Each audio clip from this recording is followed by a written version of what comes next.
రాష్ట్రంలోని అగ్రిగోల్డ్ బాధితులు పోరు దీక్షకు దిగారు. నాగార్జున యూనివర్సిటీ సమీపంలోని అగ్రిగోల్డ్కు చెందిన హైలాండ్ వద్ద బాధితులు దీక్ష చేపట్టారు. ఆర్థిక నేరాలకు పాల్పడితే అగ్రిగోల్డ్ డ్రైవర్లకు అరెస్టు చేసి తమకు న్యాయం చేయాలని డిమాండ్ చేశారు. ఈ దీక్షలో సిబిఐ, సిపిఎం పార్టీ కార్యకర్తలతో పాటు భారీగా అగ్రిగోల్డ్ బాధితులు పాల్గొన్నారు.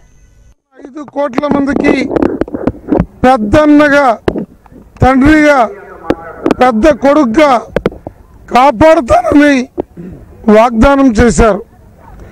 ఈనాడు రాష్ట్రంలో 19.5 లక్షల మంది, 9 రాష్ట్రాలలో సుమారు 40 లక్షల మంది అగ్రిగోల్డ్ బాధితులు జీవన్మరణ సమస్యగా బ్రతికిడుస్తున్నారు. 96 మంది పైచలకు ఆత్మహత్యలకు గురయ్యారు.